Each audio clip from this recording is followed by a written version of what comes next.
तो ये MS Chauhan advanced problem in organic chemistry का आइसोमेरिज्म का लेवल 1 का क्वेश्चन है ना।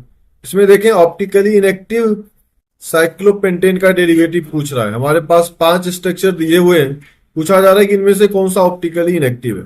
तो सबसे पहले मैं आपको ऑप्टिकली एक्टिव की कंडीशन बता दूं। ऑप्टिकली एक्टिव की कंडीशन है या तो एग्जैक्टली 1 कायरल सेंटर हो, यहाँ किसी में भी 1 कायरल सेंटर नहीं है, आपको हर जगह 2 कायरल सेंटर दिख रहा होगा।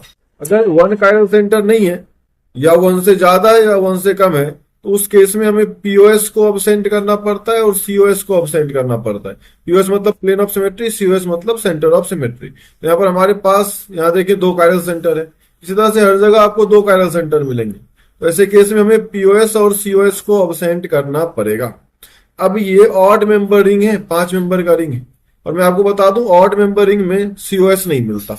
ऑड मेंबर रिंग में हम लोग सीओएस चेक ही नहीं करते, क्योंकि अगर आप यहाँ सेंटर लोगे तो इधर इधर का तो मामला ठीक है, लेकिन ऊपर जो कार्बन है उसके कोरेस्पॉन्डिंग नीचे आपको कार्बन नहीं मिलेगा। इसलिए ऑड मेंबर रिंग में कभी हम लोग सेंटर ऑफ सिमेट्री चेक नहीं करते। तो बच गया केवल पीओएस। पीओएस जहां भी प्रेजेंट होगा वो ऑप्टिकली इनएक्टिव हो जाएगा। तो पीओएस यहाँ पर 5 मेंबर का रिंग है, तो हम लोग 6 पीओएस चेक करेंगे।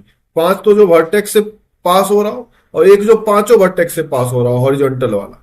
तो यहाँ पर आप चेक करेंगे तो कोई भी पीओएस नहीं है। ये यहाँ पर डालेंगे प्लेन, तो ये इसके OH के सामने H आ रहा है, तो ये प्लेन ऑफ सिमेट्री नहीं है। यहाँ भी अपना प्लेन ऑफ सिमेट्री नहीं है। आप 5 चेक कर लेना, कोई नहीं मिलेगा। लेकिन यहाँ पर जब आप ये वाला प्लेन डालेंगे, ये जो परपेंडिकुलर वाला प्लेन है, ये वाला प्लेन डालेंगे, ये पूरा है ना मॉलिक्यूल के परपेंडिकुलर, तो CH3 का इमेज CH3 हो जाएगा, H का इमेज H हो जाएगा, इस CH2 का ये वाला CH2, और ये तो कट ही गया पूरा। तो यहाँ पीओएस प्रेजेंट है। इसके अलावा देखें यहाँ भी पीओएस नहीं है, यहाँ भी कोई पीओएस नहीं है। इस बीच से खींच के चेक करना चाहे तो भी नहीं मिलेगा। तो यहाँ भी कोई पीओएस नहीं है। तो अपना मॉलिक्यूल C जो है ये ऑप्टिकली इनएक्टिव हो जाएगा due to presence of POS, यानी कि प्लेन ऑफ सिमेट्री। इसमें प्लेन ऑफ सिमेट्री है, इसलिए ये ऑप्टिकली इनएक्टिव हो जाएगा। मेरे ख्याल से ये आपको समझ में आया होगा। इसी तरह से हम लोग आइसोमेरिज्म के और भी अच्छे अच्छे क्वेश्चंस को डिस्कस करेंगे MS चौहान के advanced problem in organic chemistry में जो भी क्वेश्चंस हों।